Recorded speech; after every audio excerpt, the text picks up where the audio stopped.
think this is proof that eventually you do enough wrong, you do enough harm, at some point, people are going to hold you accountable. And it may not be today, it may not be tomorrow, but you can only exist doing evil in this world for but so long before people force the hand and hold you accountable.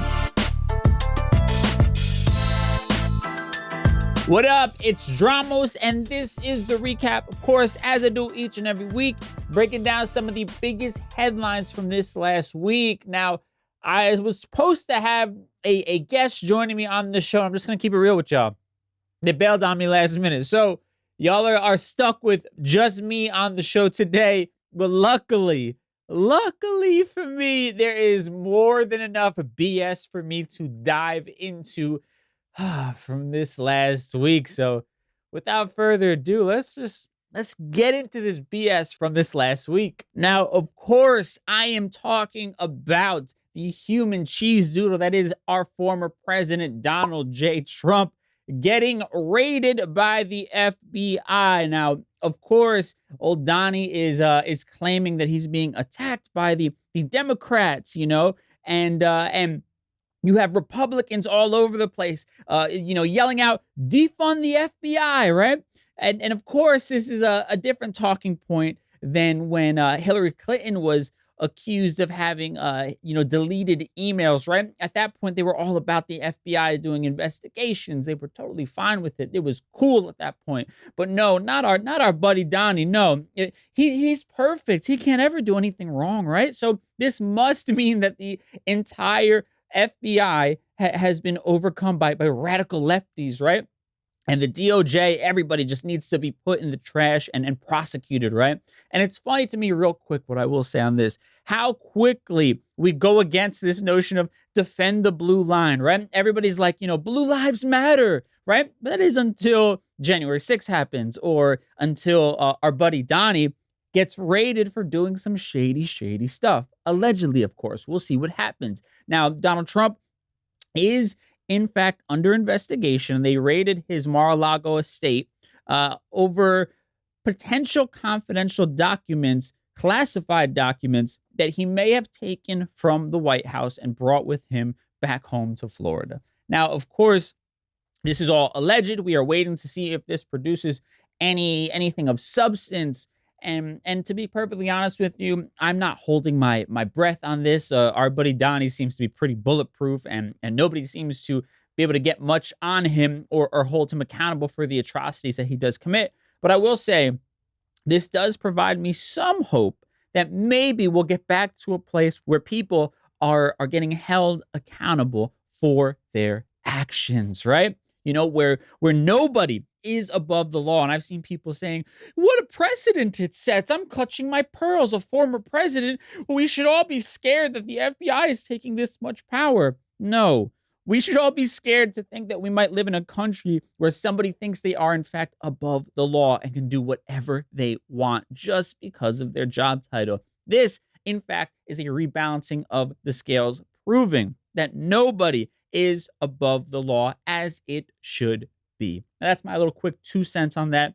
And outside of our favorite human cheese doodle, Donald Trump, and his corruption, sadly, the corruption goes further than just mainland United States and unfortunately goes to my ancestry in Puerto Rico, where the FBI, they have been, apparently earning them checks these last couple weeks because they paid a visit to another former government official, and on the island of Puerto Rico this time.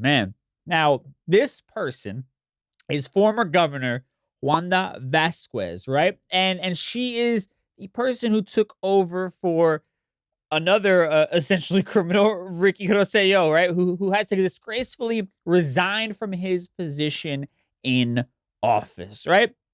Now, we were hoping this was going to be an improvement. Unfortunately, it was not. And she ended up actually getting voted out. But now, this same human being, former Governor Wanda Vazquez, has actually been arrested by the FBI and charged with bribery. Yes, now, apparently, former Puerto Rico Governor, once again, Wanda Vazquez, arrested last week in San Juan on bribery charges that were connected to the financing of her 2020 campaign. And this is all, of course, according to the U.S. Justice Department. Now, they're saying that Vazquez allegedly received more than $300,000 from two businessmen to finance political consultants during her campaign. And this is according to Stephen Muldrow, who's the U.S. attorney for the District of Puerto Rico. And he told reporters all of this juicy information as they locked Wanda's ass up in jail, right? Now, Vazquez and others have been charged with conspiracy, federal programs bribery, and honest services wire fraud. The ex-governor, who was named in 3 of 7 counts in this indictment, faces up to 20 years in prison if convicted. Now, of course, even shady-ass criminals deserve their day in court, right? So we're going to wait and see what happens. She is currently pleading not guilty, but come on now. Where there is smoke, there is fire. And obviously, this affects me on a personal level, right? Being Puerto Rican and my family coming from there, I have a great deal of pride for Puerto Rico, and I have a great deal of love for the island, and it's somewhere that I would love to, man, be spending far more time at, and hopefully, in the sometime near future, I get to maybe plant some roots there in some sort of way. But when I hear things like this, I get angered on so many different levels. First and foremost, because this is what's going to happen. White people see this on TV and they're going to be like, see, these corrupt countries over here, they can't even keep a governor straight over there. They're all stealing money. That's why they need us, right? That's why we should sell off the island. And obviously, that's all nonsense. Once again, as we see Donald Trump himself, former president, being raided by the FBI. And man, we have active congressmen who are being investigated for sex trafficking. The slew of things goes on, right? And Donald Trump is actually also being investigated in the state of New York for shady business practices, which is completely separate from what happened with the FBI, right? And he pleaded the fifth on his deposition, by the way. I want to throw that in there, right? Yeah. He's an innocent man, but doesn't want to answer questions, right? Something seems off about that. Anyway, this is what goes through my mind, though, when I hear things like this happening in Puerto Rico, because I know the backlash is going to come. It's going to come about us being some sort of uncivilized people who are corrupt, and we can't be trusted to run our own country, or this is why we can't become a state because of the corruption, right? The poverty and all this nonsense that we hear from people who essentially are trying to mask their racism for this quote-unquote alien race that was defined decades ago by the court, that the Puerto Rican people are an alien race who cannot be assimilated into American culture. That's actually real statements from a court. Look it up. Now, outside of it bothering me because of the public opinion of it all, I think when I hear stories like this one with Wanda Vazquez, it angers me on a level also because you see the needs of your people. You see them suffering. You see what they've gone through after a monumental hurricane just ripped through the island. And many people are still trying to find their footing, right? You have people being, priced out of their homes because of gentrification. And instead of doing the right thing, what you are supposed to do as an elected official, and more importantly, as a human being, as a Puerto Rican yourself, instead of doing right by these people and trying to fix the woes of the island, you're instead taking kickbacks from businessmen who obviously do not give a damn about the people. And that's what's so incredibly frustrating and downright scary when I think about politicians and them having a lack of moral compass, right? And I think it's par for the course here in the States. I think many people have gotten so detached from the idea of truly having a culture that I don't have people, expecting, I don't expect people to be, having their moral compass guided by them wanting to do the will of the people that reside in their community, right? I've lost that hope for the majority of American politicians. But again, when you go to somewhere like like Puerto Rico, where there is so much pride and such an amazing and vibrant community of people that man are just trying to do better and have been given such a terrible, hand by the colonizers that are the United States. Yet when you get in a position to help the people, you can't help but line your damn pockets at their expense. And it's so infuriating and it's so damn scary to think that this is what's going on. And listen, she's not the first. There have been other people who have been members of that same government who have been arrested for similar charges since, and she won't be the last.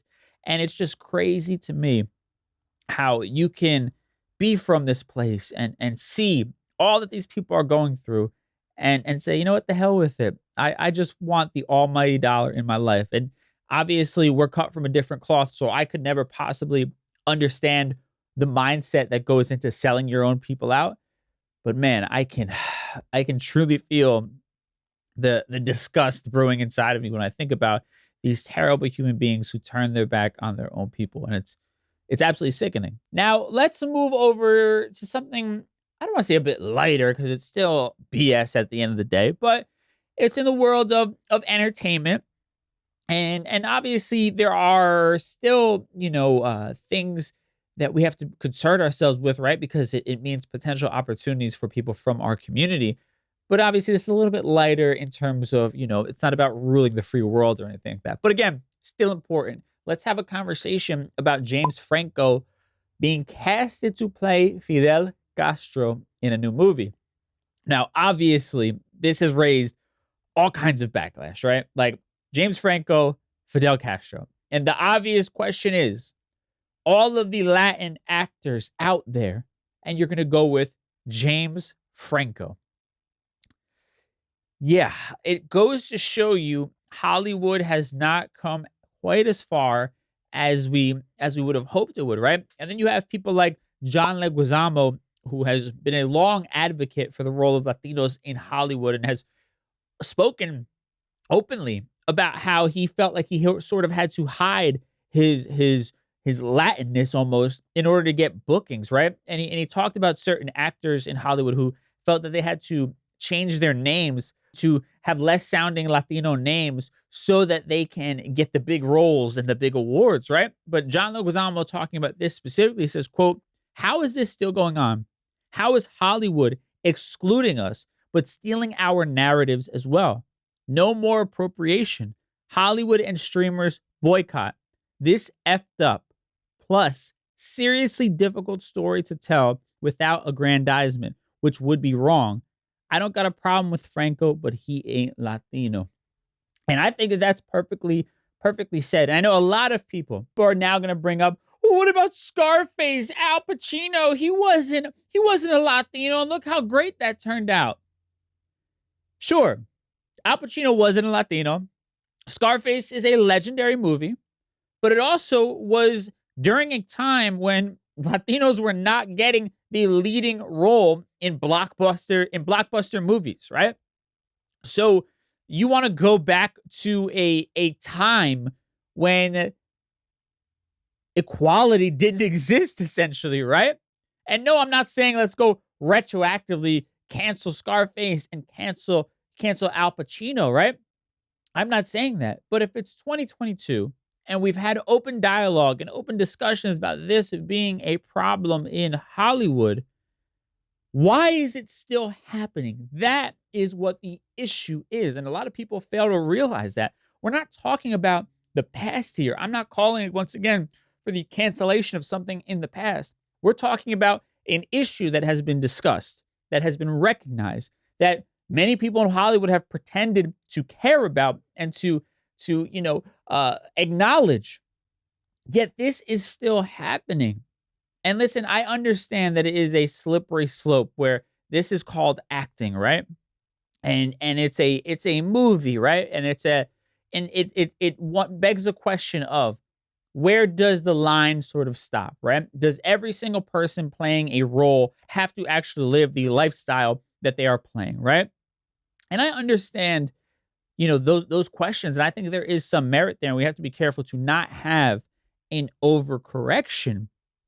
But in this case, when you're talking about somebody who was such a big figure in Latin culture for all the wrong reasons, obviously, but still a monumental figure in so many people's lives, you'd want somebody who can have a real appreciation for that culture playing the role, right? To me, that's how you do it with respect, especially telling a story as difficult as the one of Fidel Castro. All of the people whose lives were uprooted and ruined because of this man. It is a part of a very dark history in this world. And I understand the need to tell this story. But again, it has to be told with some sort of grace and some sort of respect, right? And listen, Hollywood has been continuously disappointing us as of, man, forever, right? But as of late, it just seems like it's getting a bit worse. Like they don't even give a damn, right? Let's talk quickly about HBO Max canceling some Latin shows as they prepare for their merger with Discovery, right? And a lot of people have been up in arms about this because it felt like the first shows and even movies to go were the Latin stories, right? Gordita Chronicles canceled. And then the big one that came here because of the dollar amount that was invested in this movie was Batgirl, which was played by Leslie Grace, right? And again, people feeling like Latin leads, stories that are having Latin leads and Latin stories are the first ones to be axed, right? And there's a pretty good point there, especially when you look at Batgirl. Batgirl is a $90 million movie that they invested, and they are literally going to trash it. How crazy is that to even think of? And the excuses that we've been hearing, from many of the executives is saying that they don't believe that this was a film that was intended to be put out on the big screen, because many people said, well, why not just release it in theaters, give it a theatrical release? And to them, they said, oh, this isn't a big enough movie that was made for theaters. AKA, you don't think that a Latina leading a superhero movie could produce the big numbers that you're hoping for. And instead, you would rather take the $90 million hit and just write it off in your taxes.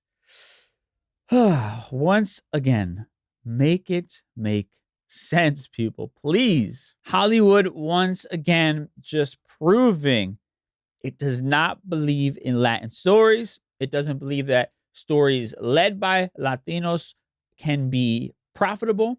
And they would even rather take a hit of $90 million than take the risk of putting it out in theaters. Goes to show how much they think of us. Now, we've talked about a lot of negative stuff that's been going on this last week or so. I do have a positive story that I want to throw out there, and it's an update on one of the victims from the Uvalde shooting that happened in Texas, right? Now, you have a 10-year-old survivor of the Robb Elementary Massacre named Maya Zamora, and she's actually been released from the hospital after more than 2 months of intensive care. Man, 2 months for this 10-year-old. Now, Maya, who underwent multiple surgeries during her time in the hospital, is the last victim to be released from the hospital. And I want to reiterate, this shooting happened back in May, right? So for 2 months, this poor girl has been sitting in a hospital bed trying to recover from this terrible, terrible event. Now, with that in mind, in addition to getting released from the hospital, I believe this story has also brought out the good in people, right? Because they posted an update on the GoFundMe page that they had originally created for Maya, right? And this was made by her family. And they've actually raised more than $110,000 for Maya's medical expenses. And the family actually wrote, quote, "The long road includes numerous surgeries Maya had undergone, future surgeries she may require, future hospital and doctor's visits, mental health/trauma treatment, amongst other things," end quote.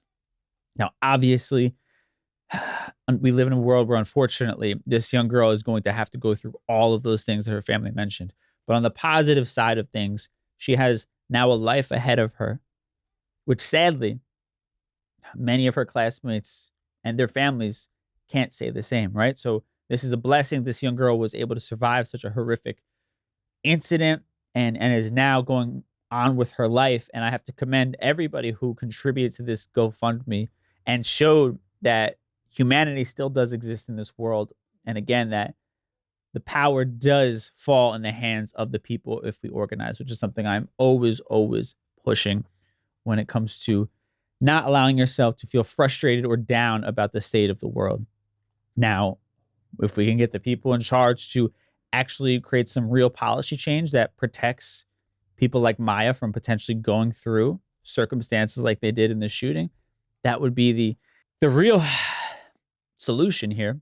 But in the meantime, I have to salute the people who are helping out and doing their part to making this young girl's life just a bit easier these days. So shout out to everybody who donated. You guys are real heroes. Now, with that said, let's end on some positivity, as we always do, in the form of a positive quote. Now, today's quote comes to us from a former president, George Washington. And listen, I get it. The man owned slaves, and there's questionable, things all about his history, right? But let's talk about a quote from somebody who served office, they themselves, that I think applies to the time period that we are living in. Now, George said, quote, "Truth will ultimately prevail where there is pains to bring it to light." And I think that is so incredibly relevant to all that we're seeing, all that is going on right now. And it is why I continue to drive home this notion of having these hard conversations of no matter, how much it feels like our voices are not being heard as far as, people being held accountable and the will of the people not being taken seriously. Moments like what we saw with Donald Trump, this last week getting raided, that is proof, once again, that truth will ultimately prevail as long as we do the work to push for it to come to light, right? And that's what George Washington is saying in that quote. It's not easy to keep having these conversations. It feels like it's falling on deaf ears. It feels like this man is untouchable, and it's easy to get pessimistic. I myself am somewhat pessimistic, but that doesn't stop me from making sure that I do my part to keep, of the fire going, right? To keep the conversation going, to hopefully force the hand of the powers that be to hold those who think they are somehow, some way above the law accountable. And that's all we can hope for. And again, that's what we're seeing right now, and hopefully this is something that sticks. But I also think this is the will of the people speaking, that they want this man to be held accountable for the things that he has done. And again, I think this is proof that eventually you do enough wrong, you do enough harm, at some point, people are going to hold you accountable. And it may not be today, it may not be tomorrow, but you can only exist doing evil in this world for but so long before people force the hand and hold you accountable. And that's what I stick to. That's what I believe in. And that's why these conversations are so necessary to happen. And this moment is just a bit of a breath of fresh air for our country. Now, with that said, thank y'all so much for tuning in. I appreciate you, and I'll catch y'all next time. Man, until then, stay safe, and I'll talk to you soon. Bye.